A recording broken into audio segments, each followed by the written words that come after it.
Welcome back from a short break, ladies and gentlemen. Our next speaker is none other than Mr. Ashford Mamelodi. Mr. Ashford Mamelodi is well known in sports cycles in Africa, especially in Southern Africa. He has served football at the highest level. And just a personal information how I came to know Ashford. I came to know Ashford when I was still at the University of Botswana when he was working for Botswana Football Association. He used to employ me. I think I got encouragement to work in sport because of him. He used to employ me to sell tickets for the national team matches. And whenever we had time at the university, we'll go to his office and say, "Do you want assistance?" And he will give us that job. But he's been there, and I think everybody knows that Ashford has been in sport for the longest time. And personally, I regard him as the godfather of sports administration in Botswana. He has served in all the structures in Africa, in the region, in the continent, in the world. That is serving COSAFA as the Secretary General from May 1992 to December 2008. Then he was CAF instructor from the 90s, and he was the FIFA development officer in the Gaborone region from 2000 to 2016. We are very delighted to have Ashford today speaking on sports leadership.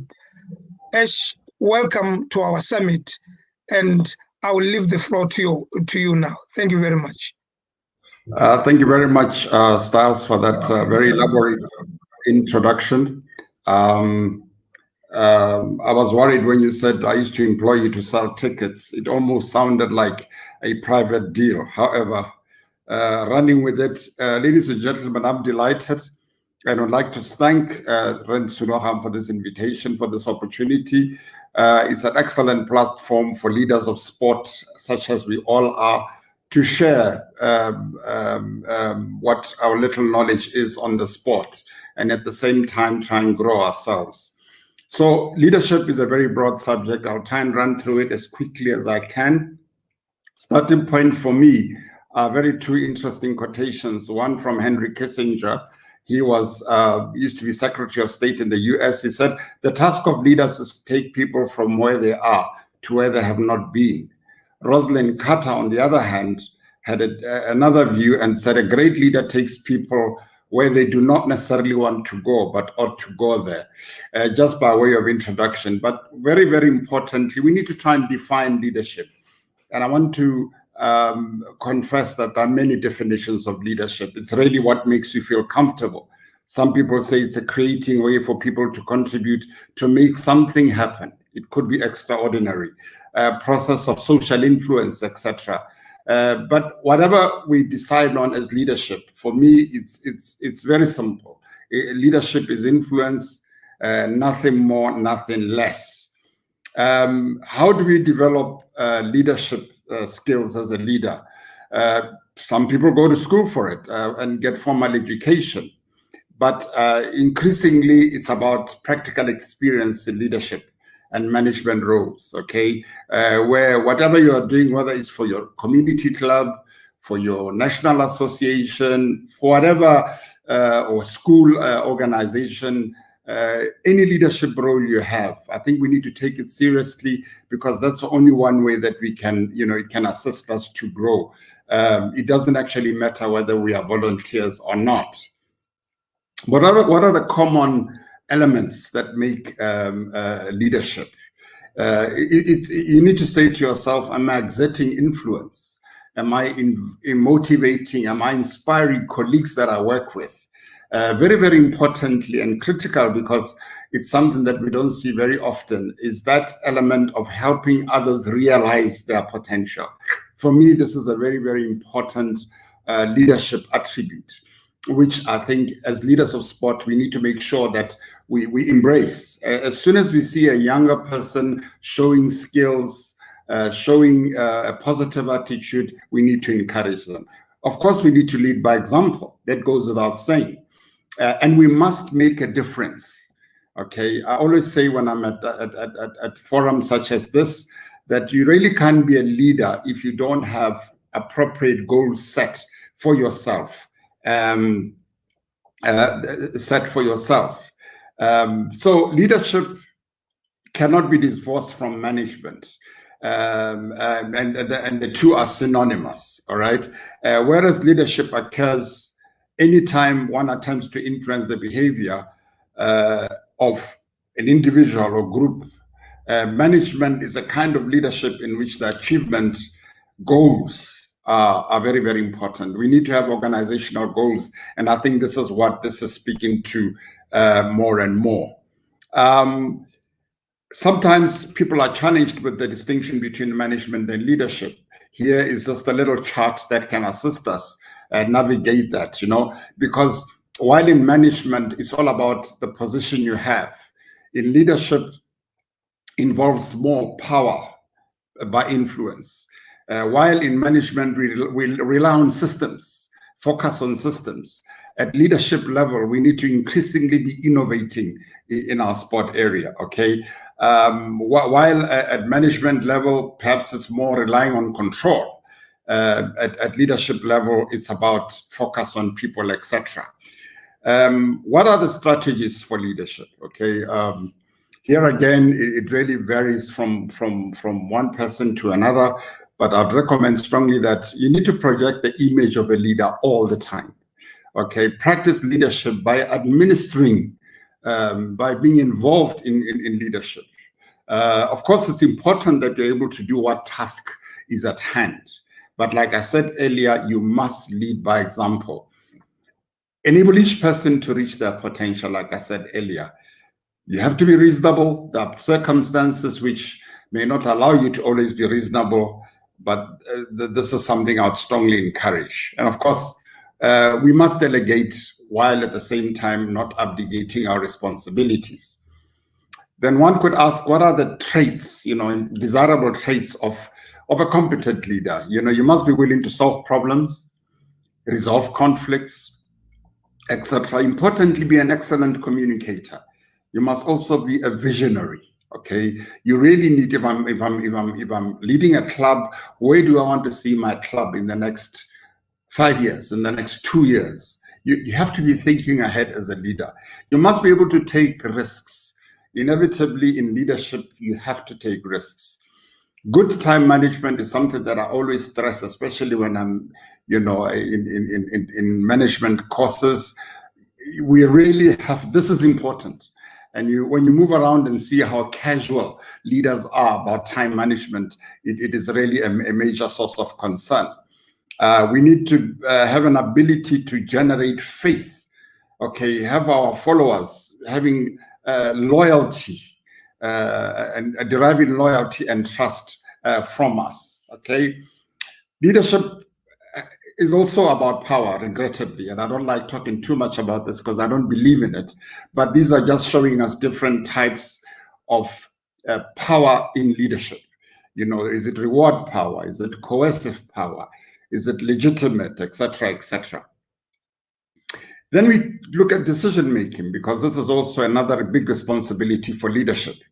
How do we make decisions when we are called upon to do that?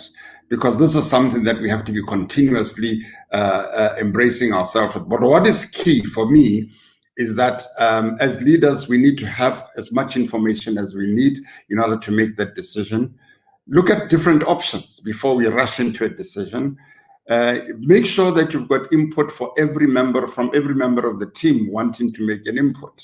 Okay, and then of course you've got either an objective criteria or a subjective criteria. Objective, where you have all the relevant information that you need to execute that decision, or whether it's a subjective criteria, simply relying on past experiences of a similar situation. Okay, and then in leadership, guys, I always talk about important tools of the trade. Okay, and for me, you really can't be a good leader if you don't embrace good governance. Okay, good governance has become so important, and I'm happy that a colleague, Pedro, will actually give you a more detailed presentation tomorrow on good governance. As well as good governance, communication, absolutely essential. Planning, all right, marketing, finance, event management. I'm not suggesting for a second that you need to be an expert in all these areas, but just a good understanding, a good grasp, so that you're in a position to participate when these are being articulated becomes very, very important. If one looks at good governance, and I won't get into it in detail, like I said, Pedro will be talking to you about it tomorrow. Good governance, for me, we start with a definition. I always like my definition. And in this regard, I love the Australian Sports Commission definition of good governance, where they say governance is the system by which organizations are directed and managed. Now, organizations, we mean everything, whether it's a sports club, whether it's an association, whether it's a regional association, whatever it is. It influences how the objectives are set and achieved. Importantly, spells out rules and procedures for making decisions. And equally important, determines the means of optimizing and monitoring performance, including how risk is monitored and assessed. For me, that definition is really holistic and captures key and very salient elements where good governance is concerned, okay? And then for me, very briefly, like I've said, good governance is a subject that's very close to my heart. I could take hours talking about it, but for now it will suffice just to sell to you five key principles as a takeaway for me. Providing leadership. You have to provide leadership as we are trying to define today. You need, as a leader, to sit there and ask yourself, am I exercising control over my organization? Am I being transparent and accountable? Very, very important. And I think you guys know what I'm talking about. Do we work effectively? Does A know what he's supposed to do, as well as B and C? How do we avoid conflict when we are working together? And of course, behaving with integrity. For me, critical takeaways in the area of good governance. But like I said, tomorrow Pedro will elaborate on good governance, and I'm sure you'll enjoy that presentation. Communication is absolutely key. And I don't think in Africa we are taking communication perhaps as seriously as we should. Yes, some organizations are, but we need to. Media is king in sport. In the world of FIFA, at the FIFA World Cup, or even the Olympic Games, the role played by communication, by media, is absolutely essential. I think if we didn't have it, we wouldn't enjoy these super events the way we do currently.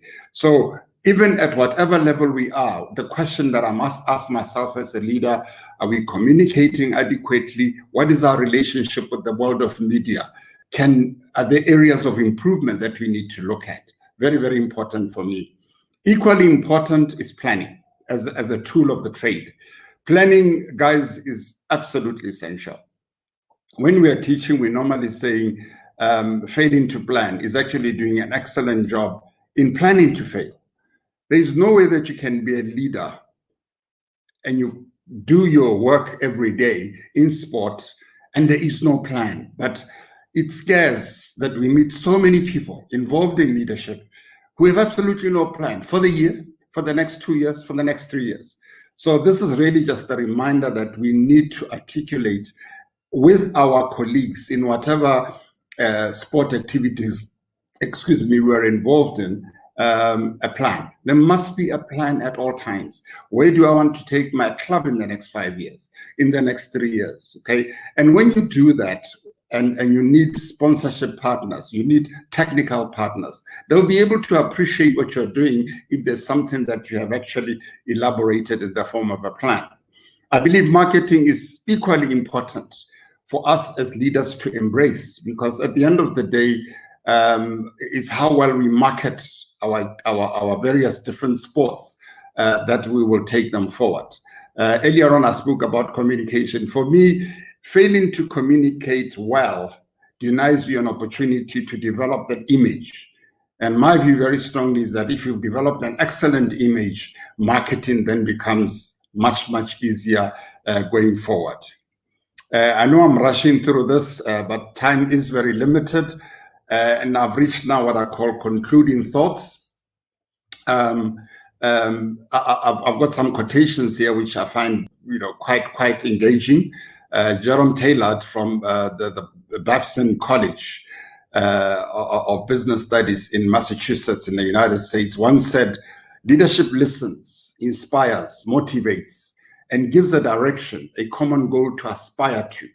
He also said, sorry, that's what he said. Then Sisodia, also from the same college, who's a professor in marketing, said, leadership matters.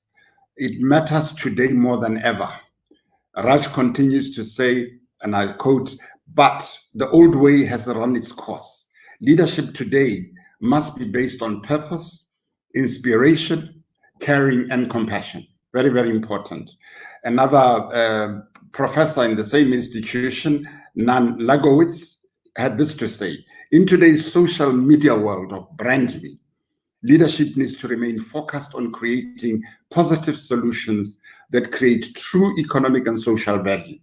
It is the solution that matters and not the leader. Very, very important. He concludes by saying, a true sign of leadership is the organization or team's ability for consistent high performance, even when the original leader has moved on. Very, very important. Now, I'm concluding, but there was one thing that I really need to emphasize is I know that in our various responsibilities as leader, there's normally a great deal of fear.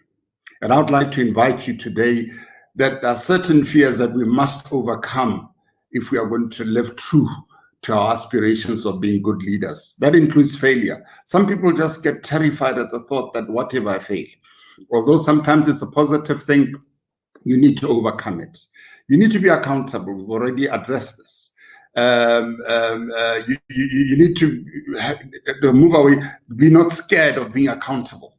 Because if you are a leader, you have to account to your followers on what it is that they've asked you to do for them.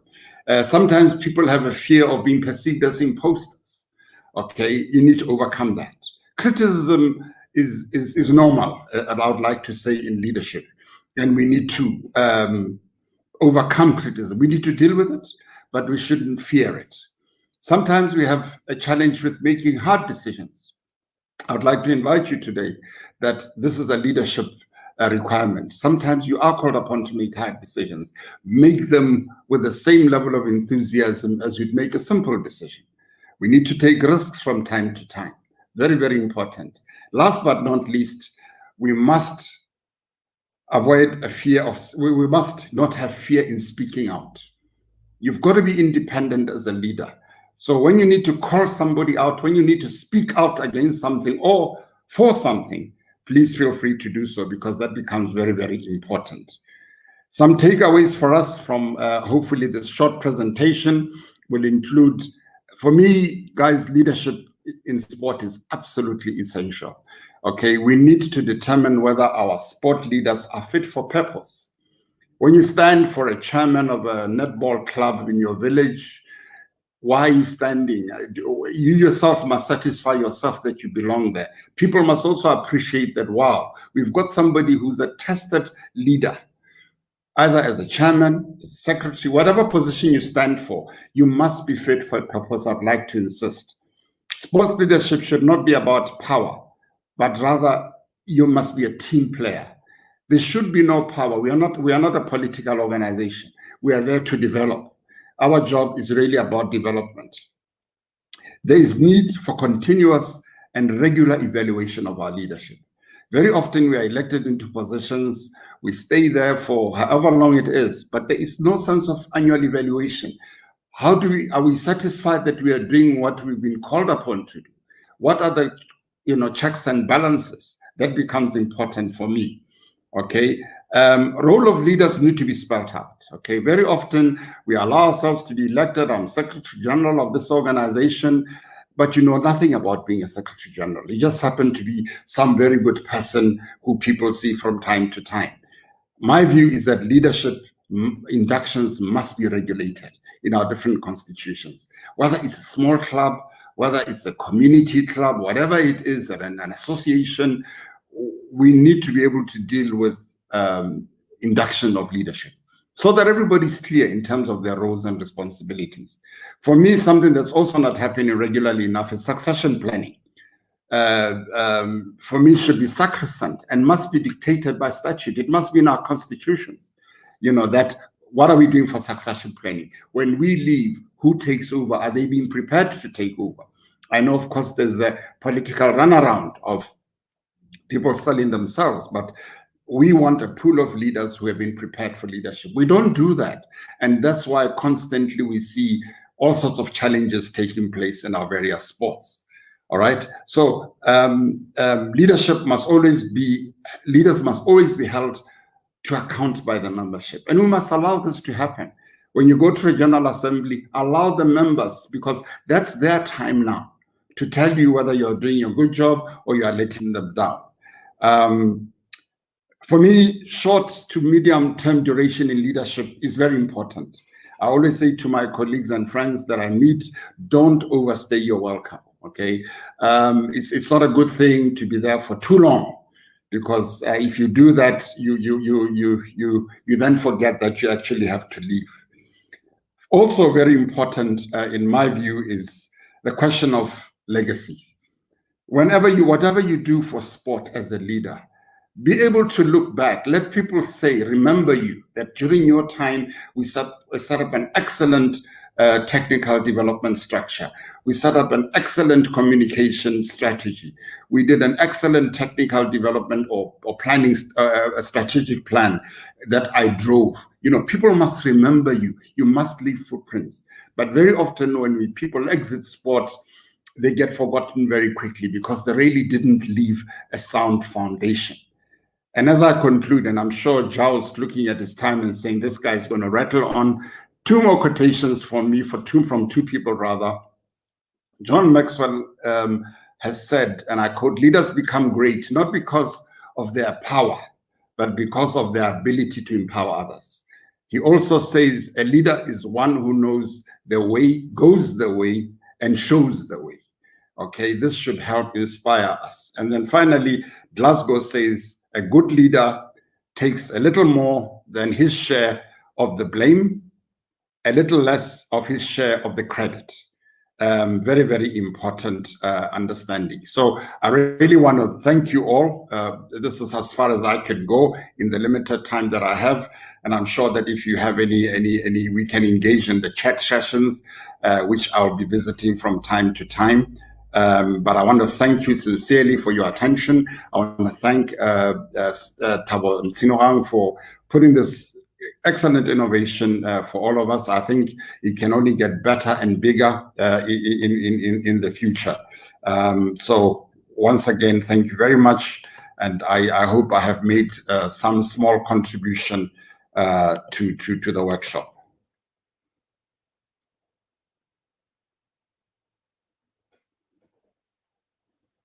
I see that Thabo has come up with a question, a very interesting question. Should leadership in sport be different from the ones we find in other industries? What is so unique about leadership in sport? I think for me, Thabo, the leadership formula is really the same.